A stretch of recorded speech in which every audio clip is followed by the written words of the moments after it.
guys, it's Melissa from Generation Studio and Shop. I am coming at you today with part 2 of prep, paint, and stain a piece of furniture and the how-to about it.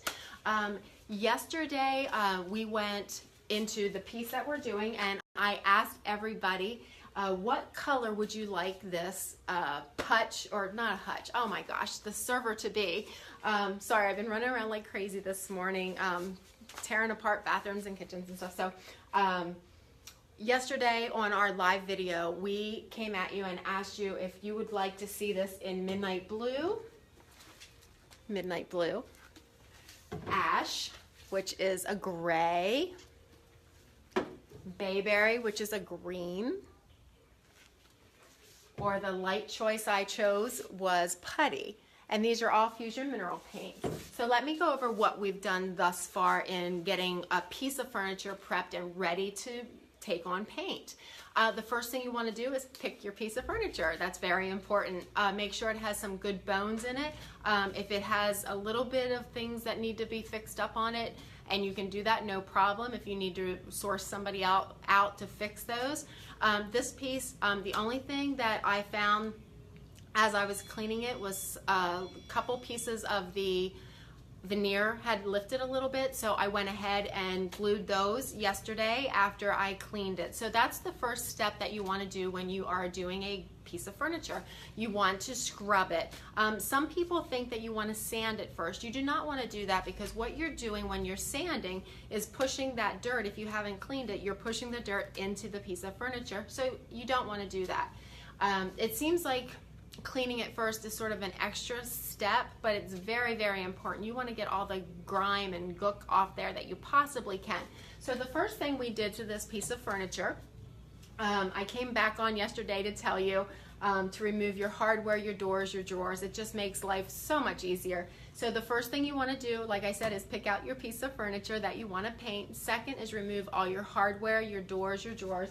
Make sure that you label your hardware and put them in baggies like I mentioned yesterday, so you know exactly where they go back when you're ready to put everything back together. The next thing that I did was scrubbed it. Yesterday I used this Crud Cutter No Rinse pre-paint cleaner. Like I said, that's by Crud Cutter. It works very well, very well. It says no rinse, but I always rinse everything off of any piece, whether it's a piece of furniture, kitchen, bathroom, whatnot.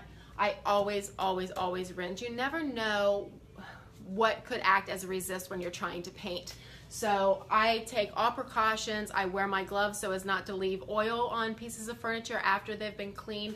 So I scrubbed it with the Crud Cutter, rinsed it down, and then I let it sit and let it dry.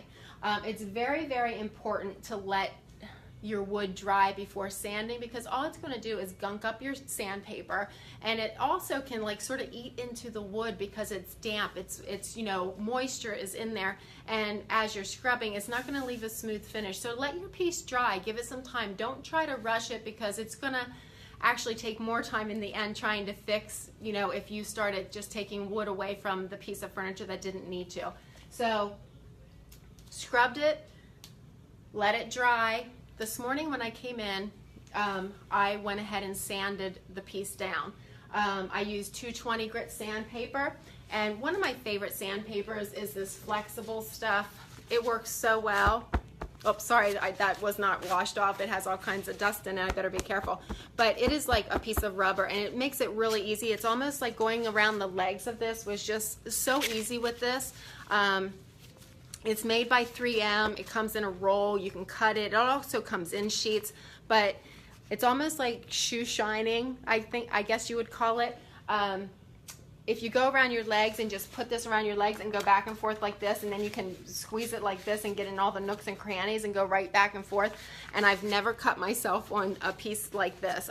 If I use paper, sandpaper, I always get a cut somehow.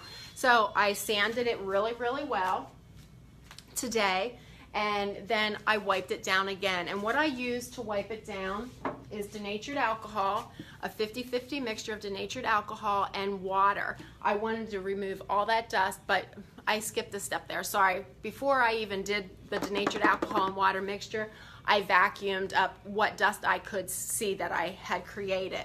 I try to remove all the dust as I possibly can and then wipe it down with that denatured alcohol and water mixture. And like I said, it's just a 50-50 mixture. And I like these staining sponges, and it just takes them off. I can get in all the nooks and crannies with these. And I still have a portion of it to do, so I was going to do that with you guys here. I will not be painting it today, but because I just want to make sure it's totally dry. But this is the 50-50 denatured alcohol and water mixture, and just make sure you get, if your piece has any nooks and crannies in it, just make sure that you get in all those. And of course, when you're sanding, you want to make sure you go with the grain of wood. I like using the denatured alcohol and water mixture to clean a piece after it's been sanded, because it doesn't take a whole lot of time to dry. It evaporates, but it is a good way of making sure that all the gunk and grime that you have on a piece is gone. So I'm going to continue down here. As you can see, I have all these other pieces, the 2 drawers. I think I showed this to you yesterday. I took this back piece off that goes back here.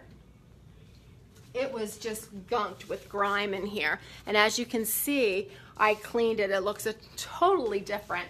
Now what I did, something I did yesterday also, as I was cleaning it, I stripped the top off. And how I did that was I used denatured alcohol and steel wool. And I don't know, I'll bring you up closer so you can see it, but it just resembles a lot of what this looks like here. That's what the top of it looks like now. And I'm going to restain that and then paint the bottom. So all I did, I do have a video on my Generations page of using the denatured alcohol and steel wool to take it off. And the reason people ask me why I don't use stripper, I do use stripper, don't get me wrong. I usually use the orange stripper, but I like the denatured alcohol and the steel wool when you're working with veneer. I really like it a lot.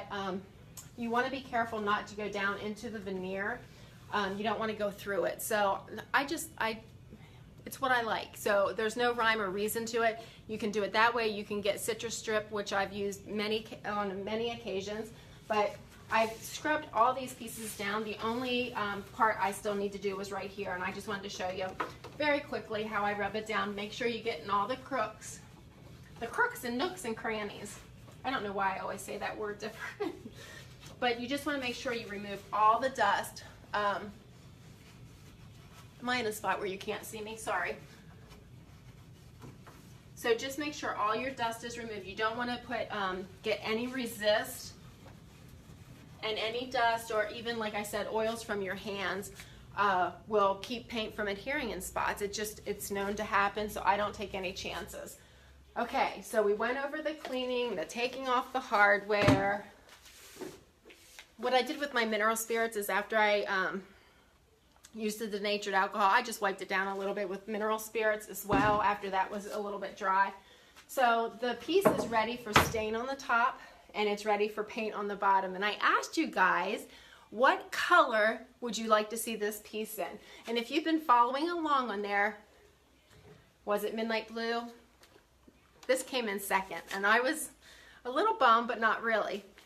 That came in second, but out of the ash, the bayberry, and the putty, we are going to be painting this in bayberry. I am so excited. I haven't painted anything in this color yet, so I think we're gonna go with the bayberry. I'm going to add some other little colors, but this is going to be the main color. And then I'm also going to use Homestead House. It's Fusion Mineral Paint Stain and Finishing Oil all in one, and I'm going to be using it in the Golden Pine. Here, I can show you that. So that's what I'm going to be doing, the top and then that back piece in. So if you look, now this is just one coat. It's going to get a little darker, but this is the combination we're gonna get. So I think it's gonna look really great. I am so excited. And like I said, it's gonna get a little deeper than this. I'm hoping to match it with like the inside and stuff. I don't think I'm gonna paint the inside of this, but we'll see as I go. So this is the color scheme that we're gonna have. You guys tune in tomorrow. I'm hoping to do part 3 and start painting this. I just want to make sure that this is totally dry before I put paint on it and seal any moisture in there. So it's very important. Don't rush your projects. Give them proper time to dry, okay? So thank you guys for helping me. Bayberry and pine is what we're doing, okay? You guys have a great day. I'll talk to you tomorrow. Bye.